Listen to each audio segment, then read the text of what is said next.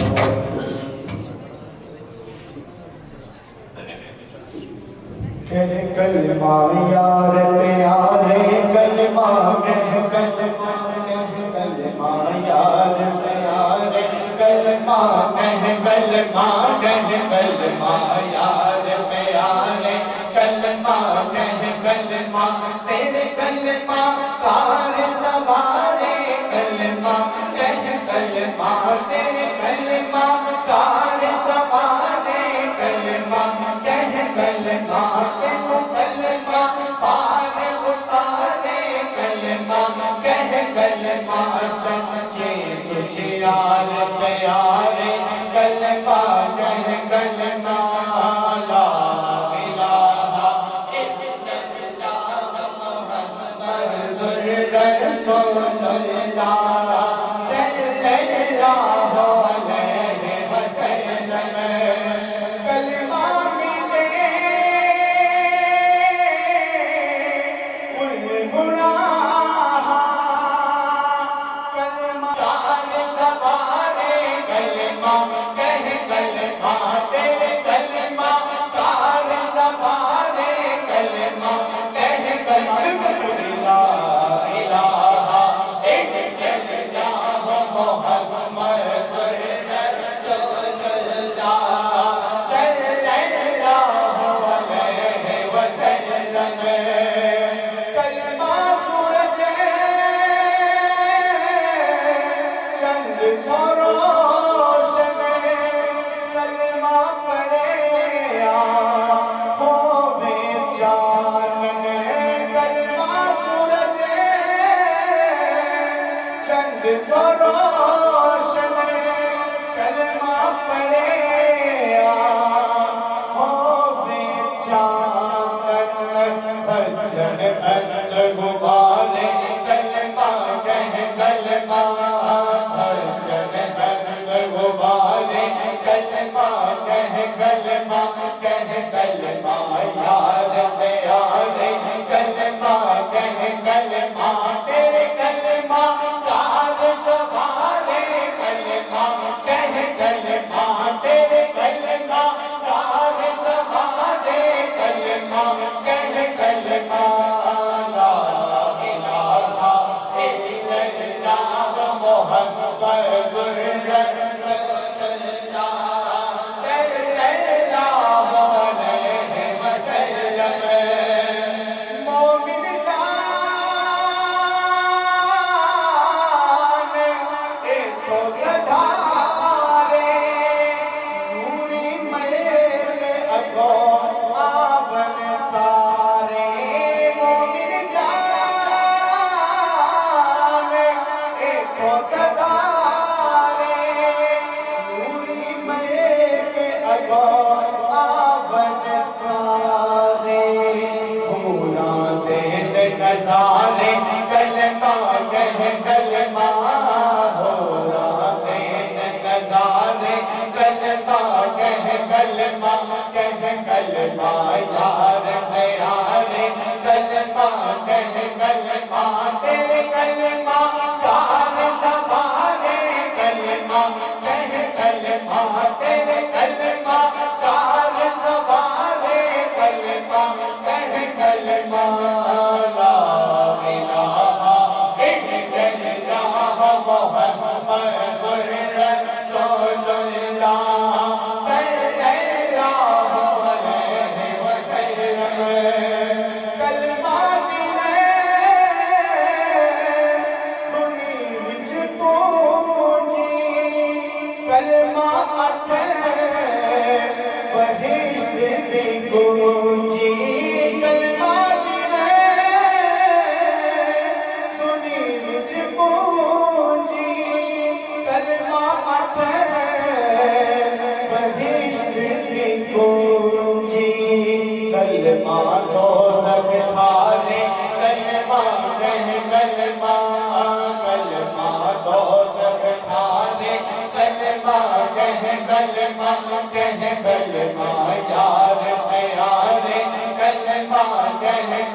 دنیا جتنی جدید اور جدت کی طرف جا رہی ہے، دنیا جدت کی طرف جا رہی ہے، تو ہماری خواہشات بھی، ہماری ضروریات بھی اتنے ہی زیادہ مقدار میں ہوتی جا رہی ہے۔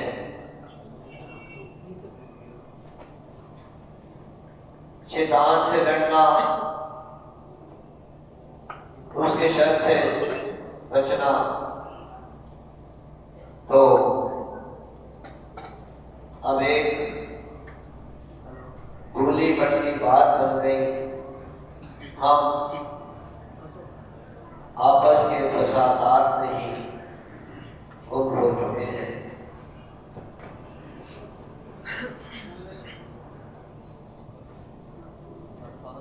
قاری ظہور اللہ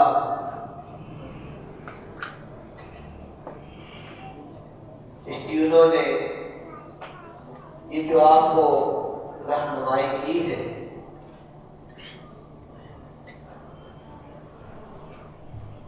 یہ ان کی ایک محبت کا ایک پہلو ہے، لیکن ہر کوئی درجہ بدرجہ محبت کے پہلوؤں میں چل رہا ہوتا ہے۔ لیکن میں یہ بات آغاز گفتگو بھی واضح کرنا چاہتا ہوں کہ یہ مہینہ تو محفل میلاد و وصل کا ہے، بہانہ بھی ہے، موقع بھی ہے، عذر بھی ہے، اور خوش نصیبی اگرچہ پورا مہینہ ہی محفل نہیں ہے، اور مسلسل پورے سال میں بھی محفل میلاد و وصل منائی جاتی ہے، لیکن آپ حاضرین و ناظرین کی یہ آج خوش نصیبی کا مزید حصہ اس سے میں آ رہا ہے کہ آج ماہ ربیع الاول شریف کا آخر جمعہ کی شب جمعۃ الوداع ہے، کہ عام دنوں میں بھی یوم جمعہ کو احادیث میں سید الایام کے تمام دنوں کا سردار ہے، اس کے اندر عبادات کا درجہ کم از کم 70 گنا سے لے کر 1,00,000 گنا تک تو احادیث میں بھی واضح ہے۔ آگے ہر اجر و ثواب اپنے ذوق شوق محبت و خلوص کے ساتھ بڑھتا جاتا ہے۔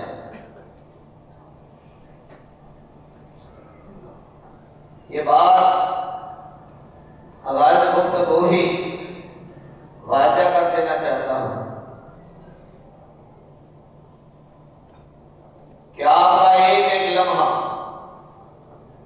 آپ کے دل کی ایک ایک دھڑکن، آپ کا ایک ایک سانس، آپ کے آنے جانے پر، میزبانوں کی میزبانی پر، مہمانوں کے آنے جانے پر، اور اس محفل پاک کے اندر جو ایک ایک حرف بھی سنا جائے یا پڑھا جائے، اگرچہ اجر دینے والی ذات اللہ کی ہے، لیکن اسی اللہ اور اس کے پیارے حبیب صلی اللہ علیہ وسلم کا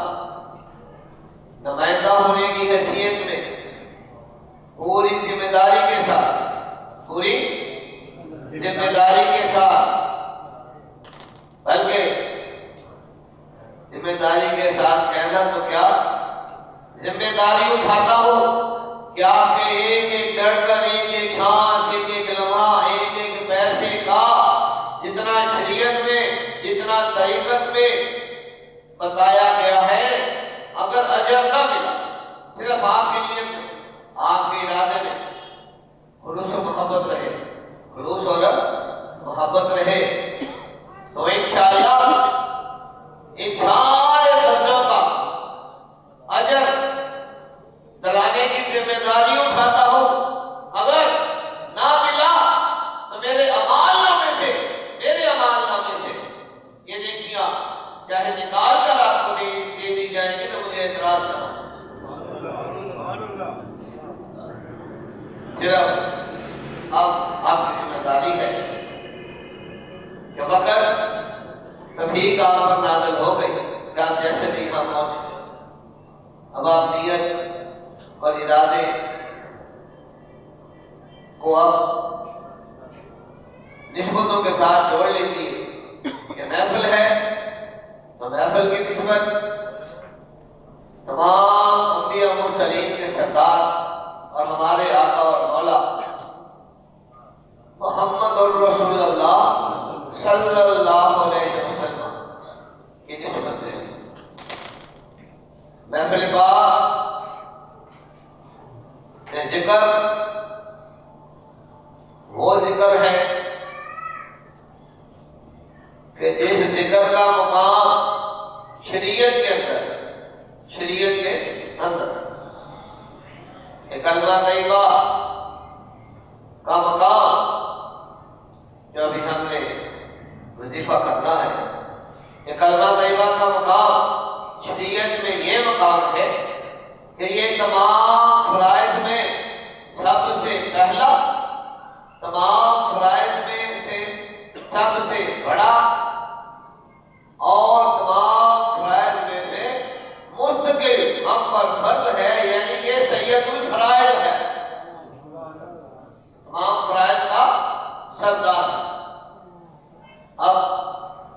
سنتوں کی طرف چلے جائیں، اے سنتوں پر محبت سے عمل کرنے والوں، اس حقیقت کو بھی جان لیجیے کہ کلمہ طیبہ کا ورد یعنی ذکر کرنا، ورد کرنا تمام سنت موقدہ میں سے یہ پہلی، سب سے بڑی، سب سے پہلی، سب سے بڑی اور مستقل، یعنی یہ بھی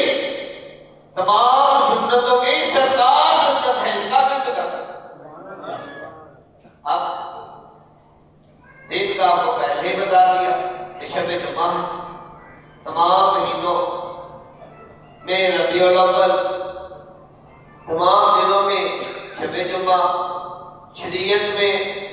فرائض میں کلمہ طیبہ کا مقام،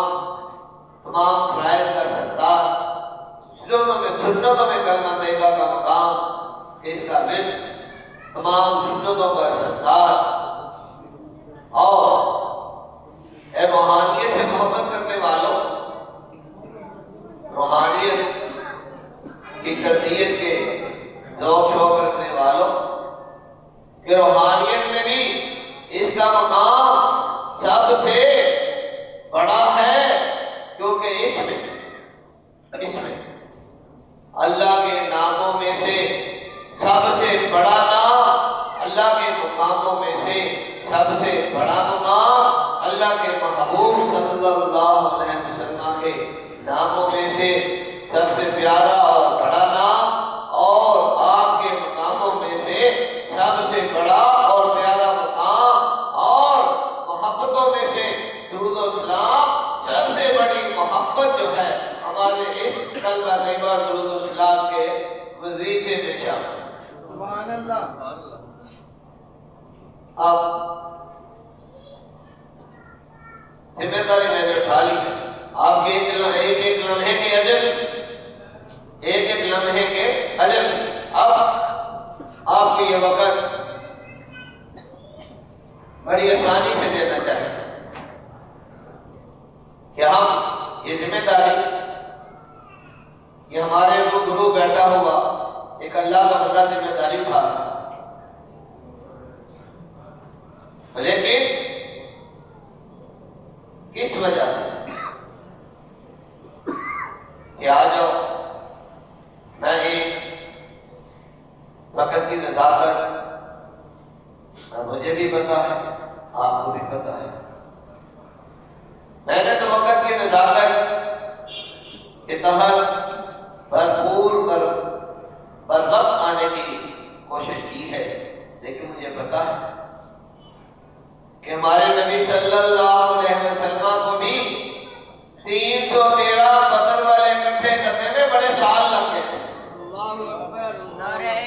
کلمہ، لا الہ الا اللہ محمد رسول اللہ صلی اللہ علیہ وسلم، لا الہ الا اللہ محمد رسول اللہ صلی اللہ علیہ وسلم۔ آمین۔ میرے منتظمین محافل، جہاں محفل میں کم لوگ یا دیر سے آ رہے ہوں، ذوق شوق کی کمی ہو، تو مجھے کہتے ہیں کہ حضرت محفل میں تعداد کی کمی کا اندیشہ ہے اور لوگوں کا دیر سے بھی آنے کا، تو بہتر ہے کہ اتنی دور سے آپ نے آنا ہے، جانا ہے، آپ کے آنے جانے اور محفل کے وقت کو ڈال کر 10 سے 12 یا 14 گھنٹے لگ جاتے ہیں، تو اتنے چند لوگوں کے لیے پھر اتنی مشقت آپ کیوں اٹھا رہی ہیں؟ لہذا بہتر ہے کہ محفل کینسل کر دی جائے۔ جب میں یہ بتاتا بھی ہوں اور میرے اندر بھی اور میرے ایمان میں، میرے مشن کے حصوں میں یہ قانون کہ میرے سامنے واضح ہے کہ بہت سے نبی ان کی ساری زندگیاں گزر گئی اور قیامت کے دن جب اٹھیں گے تو شاید ان کا ایسے نبی بھی ہے جن کا صرف ایک ہی امتی ہوگا۔ ایسے نبی ہے کہ جن کا چاہنے والا، محبت کرنے والا، ایمان رکھنے والا، ان کی صحبت اختیار کرنے والا شاید ایک ہی امتی ہو، کسی کے 10، کسی کے 50، کسی کے 100۔ تو اس لیے اور زندگیاں سینکڑوں سال کی زندگیاں، نوح علیہ السلام کی 900 سال کی زندگی میں اور کشتی میں ایمان والے کتنے کو پورے آئے ہوں گے۔ آج سب سے بڑے بحری میلے کا بھی جگہ لے لو تو اس میں کتنے انسان سما سکتے ہیں؟ 900 سال۔ اس لیے میں رحمت الہی سے نا امید نہیں ہوں، مایوس نہیں ہوں، اور یہ جو برکت والی محفل ہوتی ہے، شیطان اسے اعلان محفل کا بھی پتا ہوتا ہے، مقاصد محفل کا بھی پتا ہے، محفل میں ہونے والے ذکر کا بھی پتا ہے، محفل میں ہونے والی برکتوں کا بھی پتا ہوتا ہے۔ اس لیے وہ ہمارے آنے جانے میں بھی بڑی خواہشات اس وقت سامنے آ جاتی ہے کہ جس کے سبب وہ ہمیں ایسی بابرکت محفلوں سے روکتا ہے۔ کیوں بھائی؟ اسے روکنے سے کیا حاصل ہوتا ہے؟ روکنے سے کیا حاصل ہوتا ہے؟ ہمارے نبی صلی اللہ علیہ وسلم اپنے 1,24,000 صحابہ کے ساتھ حج اکبر میں ہے۔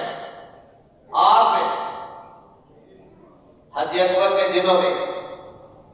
پہلے دن دعائیں فرمائیں،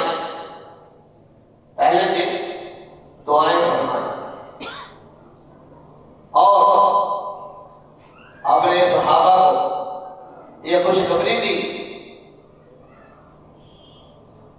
پھر اس کے بعد ابھی خوشخبری کئی جانتے بھی ہو گئے، پڑھا بھی ہوگا، لیکن دوسرے دن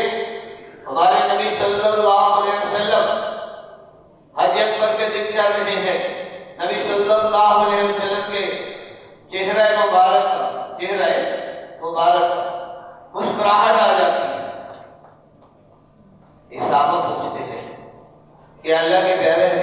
اللہ علیہ وسلم یہاں تو آپ اللہ کی بارگاہ میں دعا میں مشغول ہیں، آنسو بھی ہیں، اور پہلے چہرے پر رنجیدگی کے غم کے اثار ہیں، اب آپ اچانک مسکرانے لگتے ہیں۔ ہمارے نبی صلی اللہ علیہ وسلم نے فرمایا، اب یہاں بھی میں بات تھوڑی سی روک کر اب حج اکبر کے اندر شامل ہونے والے 1,24,000 اندازہ تعداد ہے، تو اس کا بھی تھوڑا سا نقشہ بتانا ضروری سمجھتا ہوں کہ جب حج اکبر کا اعلان ہوا، حج اکبر سے رات میں ہمارے نبی صلی اللہ علیہ وسلم حج کے لیے تشریف لا دی ہے، دور و نزدیک سے ہر قبیلے کے لوگ حج اکبر کے لیے جانا شروع ہو گئے، اکٹھے ہونے لگ گئے۔ اب ان میں ایسے مسلمان بھی تھے کہ جن کو فقط صرف کلمہ ہی آتا تھا، دور اور نزدیک سے سارے صحابہ کوئی سیدھا مدینے سے ساتھ نہیں آئے، حج کا اعلان ہوا، دور دور تک خبر پہنچی، تو جہاں جہاں سے وہ لوگ پہنچ سکتا تھا وہ اپنے اپنے علاقوں سے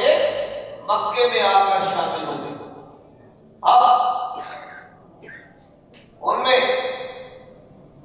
ہے تو سب کلمہ طیبہ کو اقرار و تصدیق کر ایمان لا چکے، لیکن زندگی کے اندر نیکیاں میں بھی کبھی زیادہ نہیں ہے اور گناہوں کے انکار بھی ہوں گے، کیونکہ نبی صلی اللہ علیہ وسلم نے جو ابھی میں بات بتاؤں گا کہ اس سے وہ حقیقت ثابت ہوتی ہے کہ نبی صلی اللہ علیہ وسلم کے کلمہ کو اختیار کرنے والے صحابہ کے مختلف درجے کہ جنہوں نے کئی تو ایسے تھے کہ جو مکے میں آ کر ہی صحابی بنے، انہوں نے کسی اور کے ذریعے سے کلمہ پڑھا تھا، جب مکے میں آ کے حالت ایمان میں جو ایک دفعہ اللہ کے نبی صلی اللہ علیہ وسلم کو دیکھ لے وہ صحابی بن جاتا ہے۔ اور سے حج اکبر میں ایسے لوگ بھی تھے کہ جو صرف مکے میں آ کر ہی صحابی بنے۔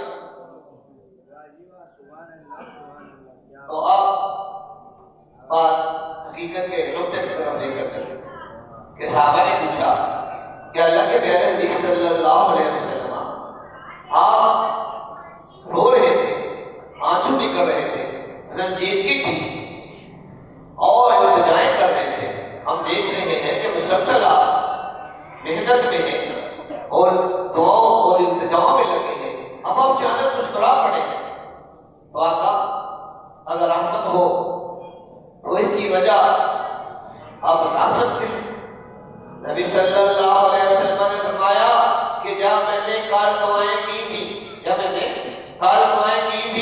تو میرے صحابہ اللہ تعالیٰ نے تمام حج کرنے میرے ساتھ تمام حج کرنے والوں کے حقوق اللہ معاف کر دیے ہیں، حقوق اللہ معاف کر دیے۔ میں نے اپنی دعائیں جاری رکھی، دوسرا دن جب دعاؤں میں گزرا ہے اس وقت میں مسکرایا ہوں، پیارے صحابہ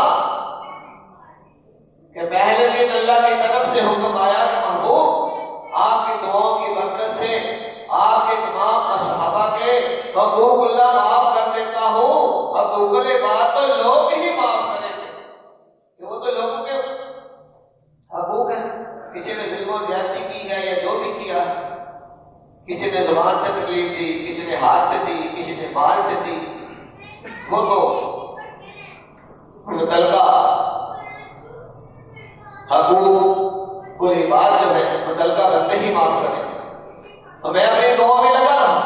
میں اپنی التجاؤں میں اللہ کی رحمت کو حاصل کرنے میں لگا رہا، یہاں تک کہ آج جب دوسرا دن مکمل ہونے کے قریب پہنچا ہے تو میرے رب کی رحمت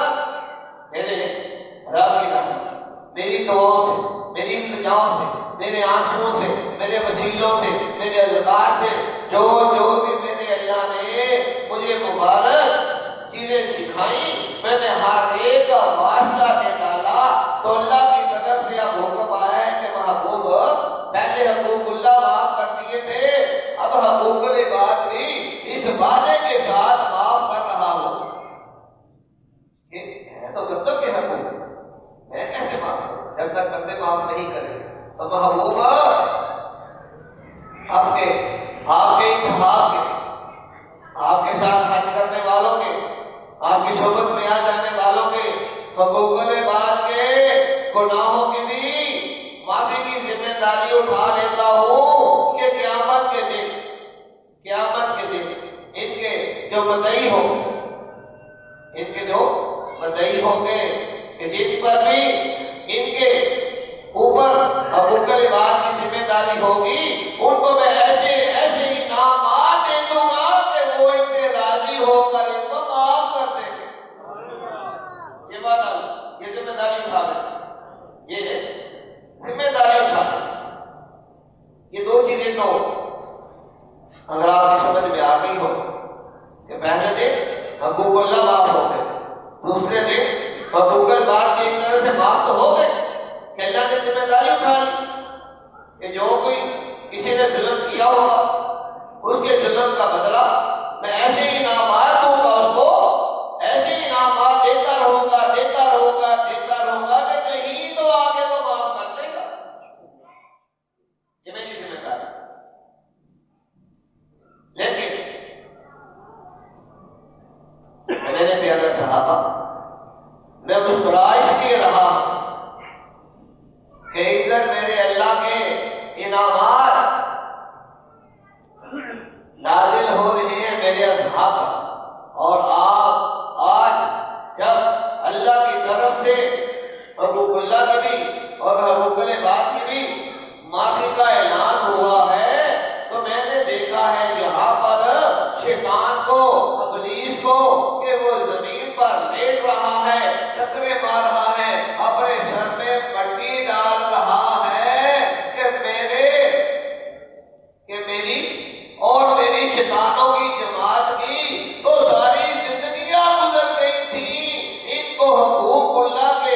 سے روکتے ہوئے اور حقوق العباد کے گناہوں کے اسباب بنانے میں، ان کو حقوق العباد کے گناہوں میں ہم ان کے مددگار بنے رہے۔ وہ ہمارے تو شیطان اپنی اور اپنی جماعت کی جو ہے یہ شکست دے کر کہ ہماری ساری زندگیاں اتنے دن، ہفتے، مہینے، سال، کسی کی اگر 50 سال کی زندگی تھی، کوئی 60 سال کا تھا، کوئی 70 کا تھا، کہ ہم نے تو 70 سال لگے رہے اس کو حقوق اللہ سے روکے رکھا، اس کو حقوق العباد کے اوپر جو ہے کہیں زبانی ظلم کروایا، کہیں جسمانی کروایا، کہیں مالی کروایا،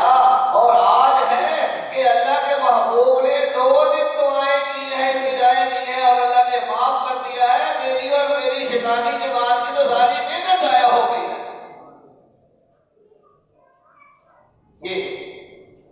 یہ برکتیں تو اس لیے ایسی محفلوں میں آنے کہ جس میں اسے پتا ہو، جس میں اسے یہ پتا ہوتا ہے کہ یہاں میری اور میری شیطانی جماعت کی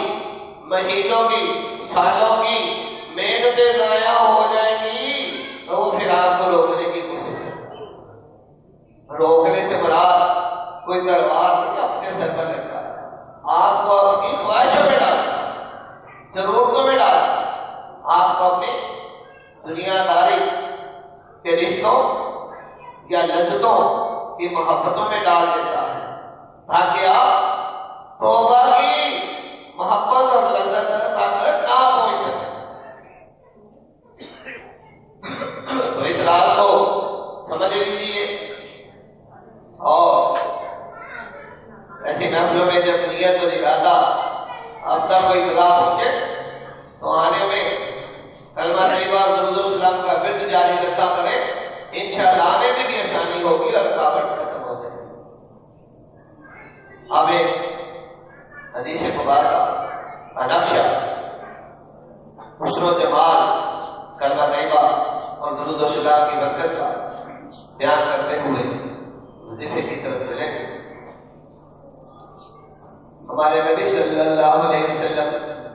فرماتے ہیں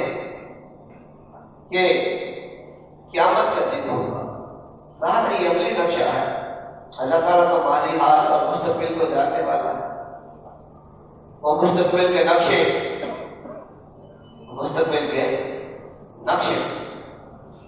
اور یہ ناممکن تو نہیں. آج ٹیکنالوجی کے جاننے والوں کہ سائنس کے اندر اتنی فلمیں بن گئی ہیں کہ جو 100 سال تک یہ سال 2000 چل رہا ہے، سائنس والوں نے تو آپ کو 3000 سال کے بھی نظریات جب سائنس تک پہنچیں گے اس کے بھی آئیڈیے آپ تک اپنے موبائل کے ذریعے سے پہنچائے. کیا کہ تمہارا اللہ قیامت کے مناظر کا وہ نقشہ ہمارے نبی صلی اللہ علیہ وسلم کو بنا کر نہیں دکھا سکتا جو کہ کل شے علیم ہے، ہر چیز کا جانتا ہے. تو اللہ تعالیٰ نے اپنے محبوب کو نقشہ دکھایا اور وہ نقشہ اللہ کے حبیب صلی اللہ علیہ وسلم ہم تک حدیث کی صورت میں پہنچا ہے. یہ حدیث بات نہیں ہے. نبی صلی اللہ علیہ وسلم جب قرآن میں کوئی نقشہ بیان ہوتا ہے، واقعہ بیان ہوتا ہے تو وہ لفظی نہیں ہوتا، سارا واقعہ سب میں چل رہا ہوتا ہے. تو نبی صلی اللہ علیہ وسلم فرماتے ہیں کہ قیامت کا دن ہوگا. میں پچھلے وقت کے اندر اشارہ کروں گا. قیامت کا دن ہوگا. حضرت آدم علیہ السلام خودی کے الہی سے اللہ کے عرش پر جبہ پہنے تشریف فرما ہوں گے. دیکھ رہے ہوں گے کہ میری اولاد کا کیا انجام ہو رہا ہے. اچانک ہمارے نبی صلی اللہ علیہ وسلم کے امتیوں میں سے ایک امتی کے حق میں جہنم کا فیصلہ ہو جائے. ترازو پر میدان پر جب نیکیاں اور گناہ تولے جائیں تو گناہوں کا وزن بڑھ جائے. فیصلہ تو سامنے ہی ہوگا، کوئی نکی چھوٹی بات نہ ہوگی، ایک زیادہ برابر بھی ظلم اور زیادتی نہیں ہوگا. بس کہ وہ فرشتے گناہوں کا بوجھ زیادہ ہونے کے سبب میدان کا ہی فائنل فیصلہ ہونا ہے، تو وہ اس شخص کو جب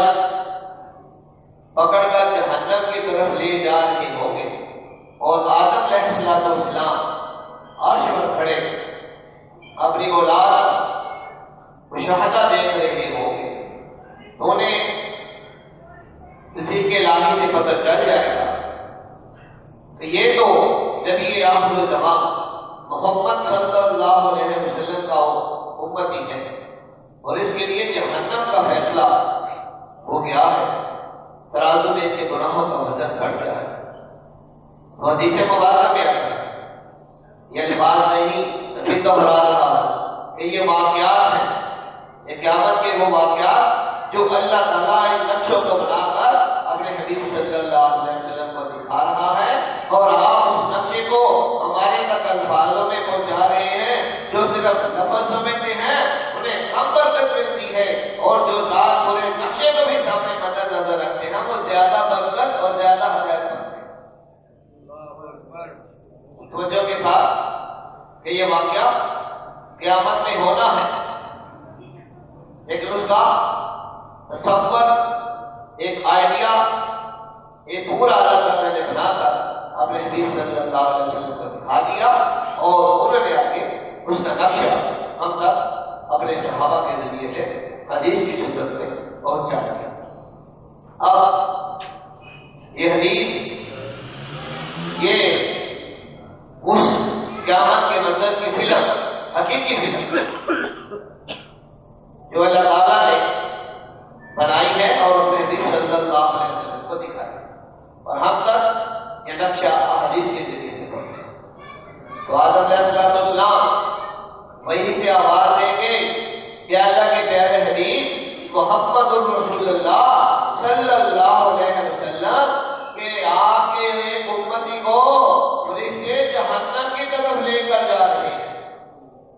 سے بات ہے ہمارے نبی صلی اللہ علیہ وسلم دیکھیں کتنے چھوٹے چھوٹے نقطے اس حدیث میں بیان کیے گئے ہیں. آیا یہ لفظ ہوں گے کہ یا واقعی ہی وہ منظر ہوگا لفظ سے یا منظر؟ بڑا غور کیا میں نے اس حدیث مبارکہ پر اور اسی نتیجے پر پہنچا کہ یہ حدیث لفظ نہیں بلکہ عملاً واقعی منظر کشی کی صورت میں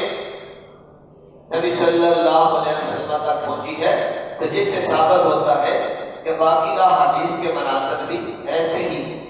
جو آنے والے زمانے کی ہے، قیامت کی ہے، ہمارے آقا علیہ السلام کو ساتھ دکھائی دیتے ہیں. تو آپ غور کیجیے ان نقطوں پر کیا آیا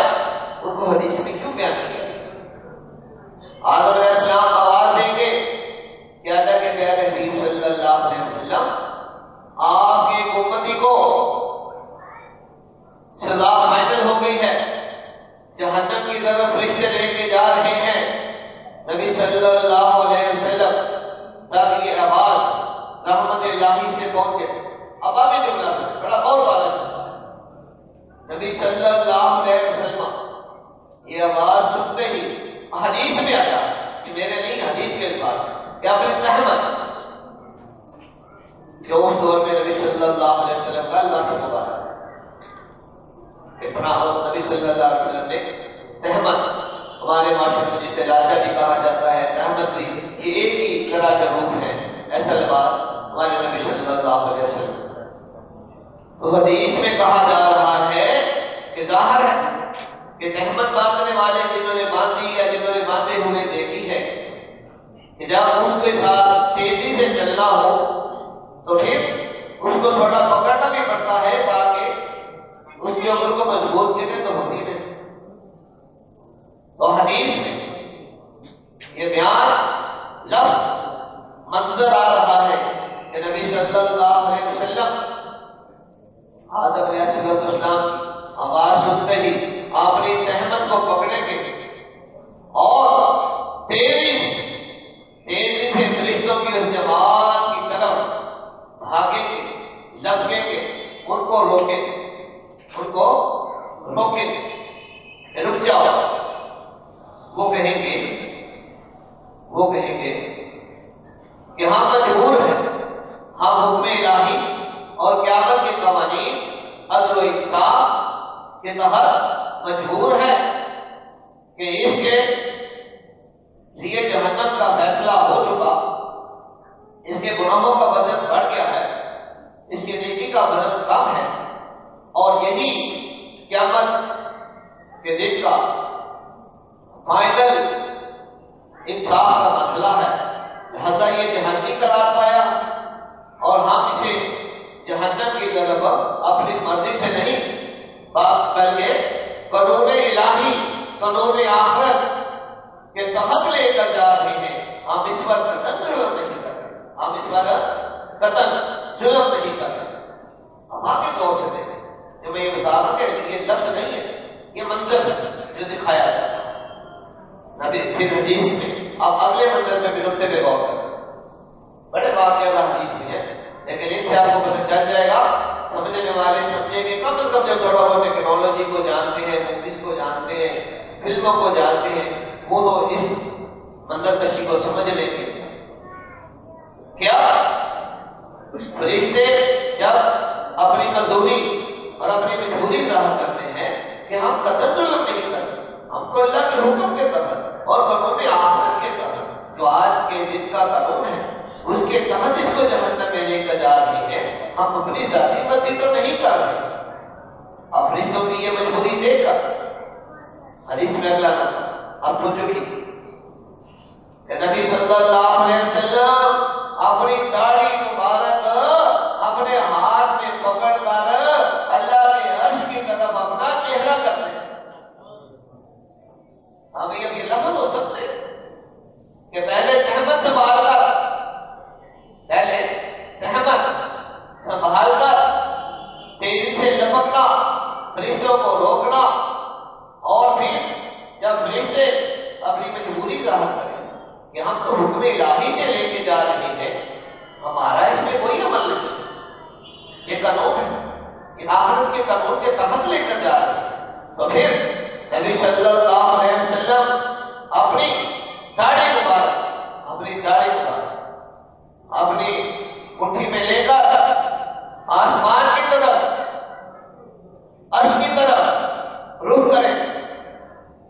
اللہ تعالیٰ کی طرف سے حکم آیا کہ اے فرشتوں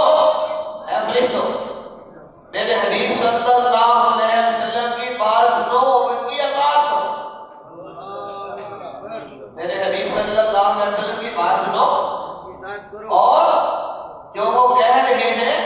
اس کی اطاعت کرو، فرما برداری کرو، اس میں عمل کرو۔ اب دیکھیں کہ کیسا قانون نبی صلی اللہ علیہ وسلم کی کیسے طریقے سے قانون پورا کر رہے ہیں، کیسی منطق کشی ہے، کیسا یہ سامنے لے ہم سب کو اٹھا کے گزرتا ہے کہ اس واقعے سے،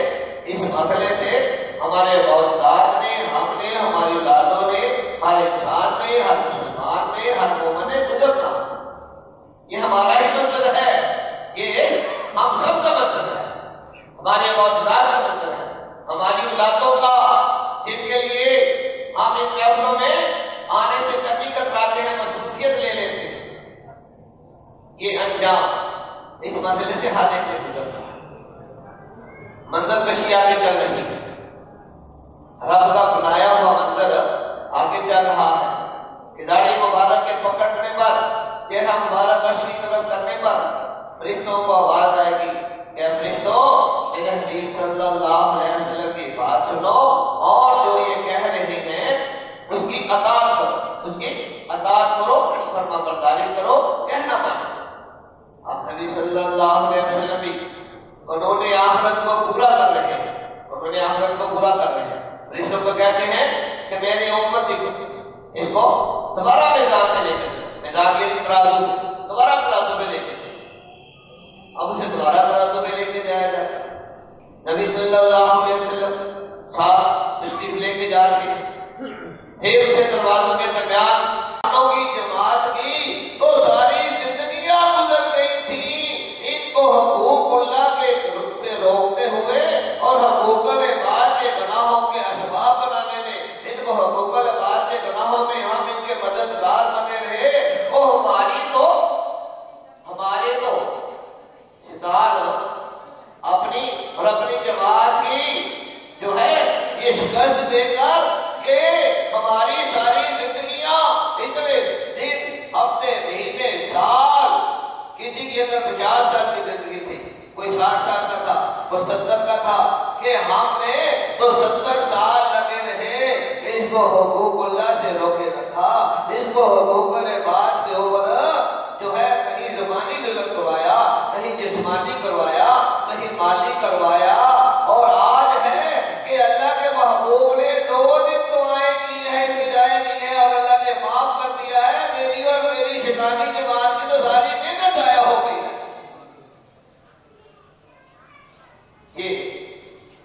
یہ برکت ہے، تو اس لیے ایسی محفلوں میں آنے کہ جس میں سے پتا ہو، جس میں سے یہ پتا ہوتا ہے کہ یہاں میری اور میری شیطانی جماعت کی مہینوں کی، سالوں کی محنتیں ضائع ہو جائیں گی، تو وہ پھر آپ کو روکنے کی کوشش کرتا ہے۔ روکنے سے مراد کوئی تلوار نہیں اپنے سر پر لٹکا ہے، آپ کو اپنی خواہشوں میں ڈالتا ہے، ضرورتوں میں ڈالتا ہے، آپ کو اپنی دنیا داری کے رشتوں یا لذتوں کی محبتوں میں ڈال دیتا ہے تاکہ آپ توبہ کی محبت اور لذت تک نہ پہنچ سکیں۔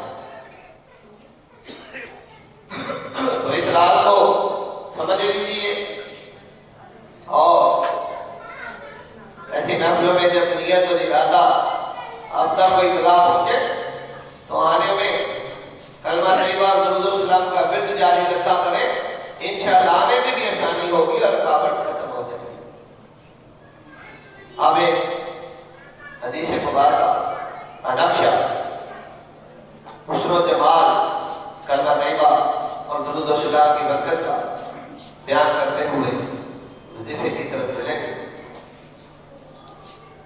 ہمارے نبی صلی اللہ علیہ وسلم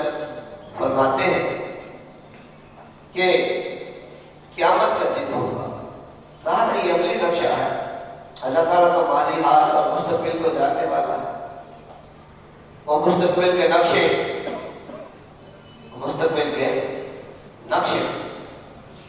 اور یہ ناممکن تو نہیں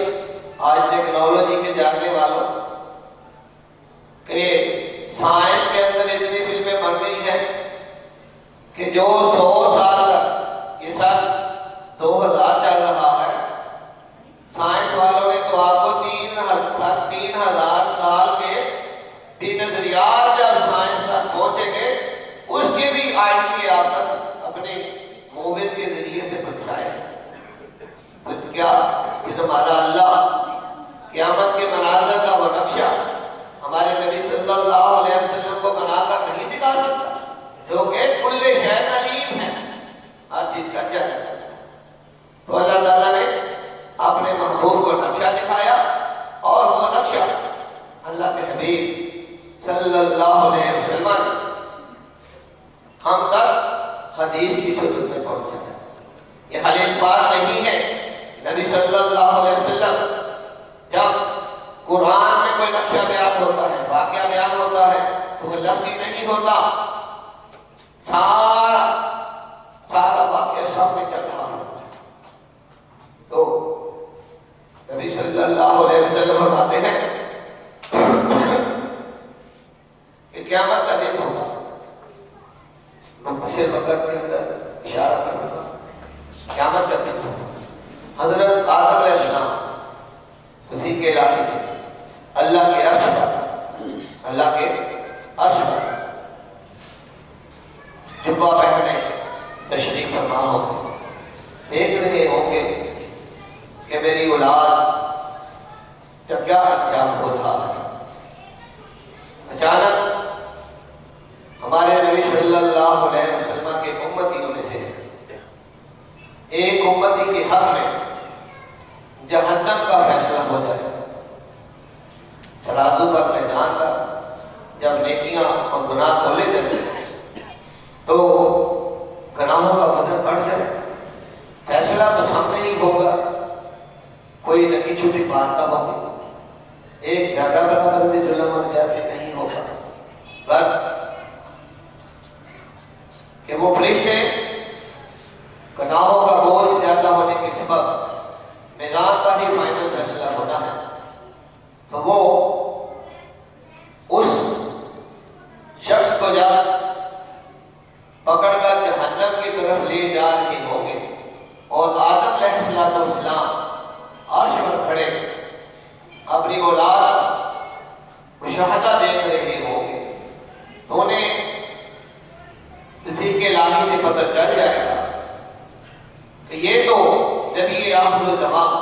محمد صلی اللہ علیہ وسلم کا امتی ہے اور اس کے لیے جہنم کا فیصلہ ہو گیا ہے. ترازو میں اس کے گناہوں کا وزن بڑھ گیا ہے. حدیث مبارکہ میں آتا ہے، یہ الفاظ نہیں نبی دہرا رہا کہ یہ واقعات ہیں، یہ قیامت کے وہ واقعات جو اللہ تعالیٰ ان نقشوں کو بنا کر اپنے حبیب صلی اللہ علیہ وسلم کو دکھا رہا ہے اور آپ اس نقشے کو ہمارے تک الفاظوں میں پہنچا رہے ہیں. جو صرف لفظ سمجھتے ہیں انہیں کم برکت ملتی ہے اور جو ساتھ پورے نقشے کو بھی سامنے مد نظر رکھتے ہیں وہ زیادہ برکت اور زیادہ ہدایت پاتے ہیں. توجہ کے ساتھ کہ یہ واقعہ قیامت میں ہونا ہے، لیکن اس کا تصور ایک آئیڈیا ایک پورا اللہ تعالیٰ نے بنا کر اپنے حبیب صلی اللہ علیہ وسلم کو دکھا دیا اور انہوں نے آگے اس کا نقشہ ہم تک اپنے صحابہ کے ذریعے سے حدیث کی صورت میں پہنچا دیا. اب یہ حدیث یہ اس قیامت کے منظر کی فلم، حقیقی فلم جو اللہ تعالیٰ نے بنائی ہے اور اپنے حبیب صلی اللہ علیہ وسلم کو دکھائی اور ہم تک یہ نقشہ حدیث کے ذریعے سے پہنچا. تو آدم علیہ السلام وہی سے آواز دیں گے کہ اللہ کے پیارے حبیب محمد الرسول اللہ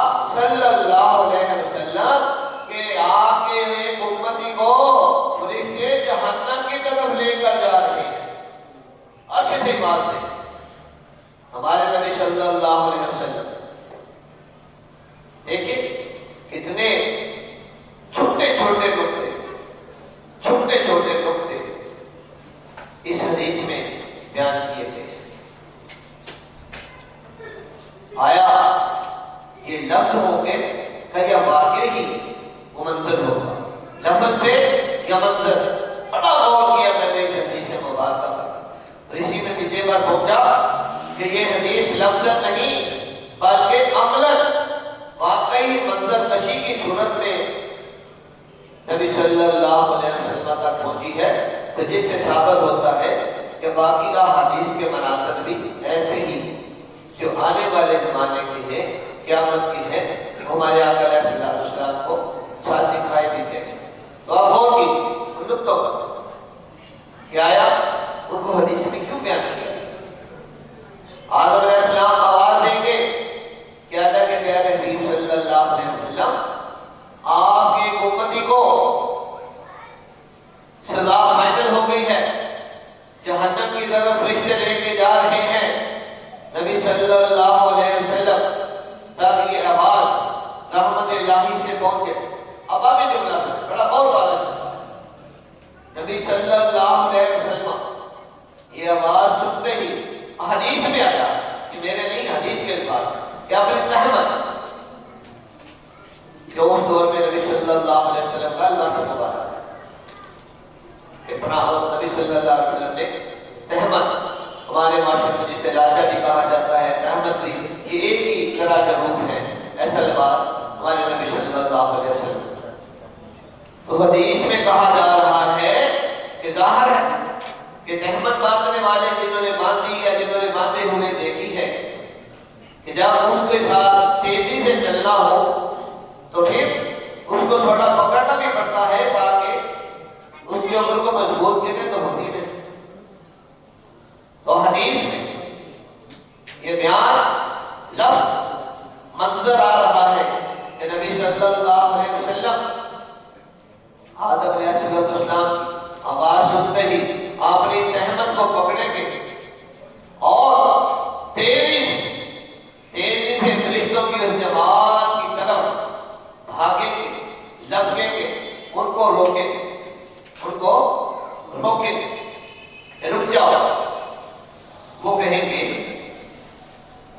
گے کہ ہم مجبور ہیں، ہم حکم الہی اور قیامت کے قوانین عدل و انصاف کے تحت مجبور ہیں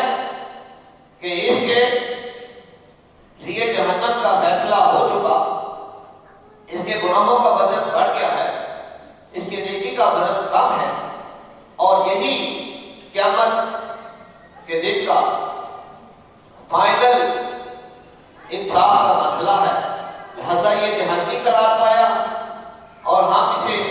جہنم کی طرف اپنی مرضی سے نہیں بلکہ قانون الہی، قانون آخرت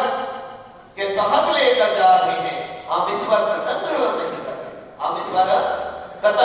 ظلم نہیں کر رہے، ہم آگے غور سے دیکھیں. جو میں یہ بتا رہا ہوں کہ یہ لفظ نہیں ہے، یہ منظر جو دکھایا جاتا ہے نبی پھر حدیث میں. اب اگلے منظر میں بھی نقطے پہ غور کریں. بڑے واقعہ حدیث میں ہے لیکن ان سے آپ کو پتہ چل جائے گا. سمجھنے والے سمجھیں گے کم از کم جو تھوڑا بہت ٹیکنالوجی کو جانتے ہیں، موویز کو جانتے ہیں، فلموں کو جانتے ہیں، وہ تو اس منظر کشی کو سمجھ لیں گے. کیا فرشتے جب اپنی مزدوری اور اپنی مجبوری ظاہر کرتے ہیں کہ ہم قطعاً ظلم نہیں کرتے، ہم تو اللہ کے حکم کے تحت اور قانون آخرت کے تحت جو آج کے دن کا قانون ہے اس کے تحت اس کو جہنم میں لے کر جا رہے ہیں. ہم اپنی ذاتی مرضی تو نہیں کر رہے. اب فرشتوں کی یہ مجبوری دیکھ کر حدیث میں اگلا اب تو چکی کہ نبی صلی اللہ علیہ وسلم اپنی داڑھی مبارک اپنے ہاتھ میں پکڑ کر اللہ کے عرش کی طرف اپنا چہرہ کرتے ہیں. اب یہ لفظ ہو سکتے کہ پہلے تہمت سنبھال کر تیزی سے لپکنا، فرشتوں کو روکنا اور پھر جب فرشتے اپنی مجبوری ظاہر کریں کہ ہم تو حکم الہی سے لے کے جا رہے ہیں، ہمارا اس میں کوئی عمل نہیں، یہ قانون ہے، یہ آخرت کے قانون کے تحت لے کر جا رہے ہیں۔ تو پھر نبی صلی اللہ علیہ وسلم اپنی داڑھی مبارک اپنی مٹھی میں لے کر آسمان کی طرف، عرش کی طرف رخ کریں، اللہ تعالیٰ کی طرف سے حکم آئے گا کہ اے فرشتو میرے حبیب صلی اللہ علیہ وسلم کی بات سنو، ان کی اطاعت کرو، میرے حبیب صلی اللہ علیہ وسلم کی بات سنو اور جو وہ کہہ رہے ہیں اس کی اطاعت کرو، فرما برداری کرو، اس میں عمل کرو۔ اب دیکھیں کہ کیسا قانون نبی صلی اللہ علیہ وسلم کی کیسے طریقے سے قانون پورا کر رہے ہیں، کیسی منظر کشی ہے، کیسا یہ سامنے لے ہم سب کو اٹھا کے گزرنا ہے کہ اس واقعے سے، اس مسئلے سے ہمارے باوجدار نے، ہم نے، ہماری اولادوں نے، ہر انسان نے، ہر مسلمان نے، ہر مومن نے گزرنا۔ یہ ہمارا ہی منظر ہے، یہ ہم سب کا منظر ہے، ہمارے باوجدار کا منظر ہے، ہماری اولادوں کا، جن کے لیے ہم ان محفلوں میں آنے سے کمی کتراتے ہیں، مصروفیت لے لیتے ہیں۔ یہ انجام اس مرحلے سے ہر ایک نے گزرنا ہے۔ منظر کشی آگے چل رہی ہے، رب کا بنایا ہوا منظر آگے چل رہا ہے کہ داڑھی مبارک کے پکڑنے پر، چہرہ مبارک اشری طرف کرنے پر فرشتوں کو آواز آئے گی کہ فرشتوں میرے حبیب صلی اللہ علیہ وسلم کی بات سنو اور جو یہ کہہ رہے ہیں اس کی اطاعت کرو، فرما برداری کرو، کہنا مانو۔ اب نبی صلی اللہ علیہ وسلم بھی انہوں نے آخرت کو پورا کر رہے ہیں، فرشتوں کو کہتے ہیں کہ میری امت اس کو دوبارہ میدان میں لے کر میدان کے ترازو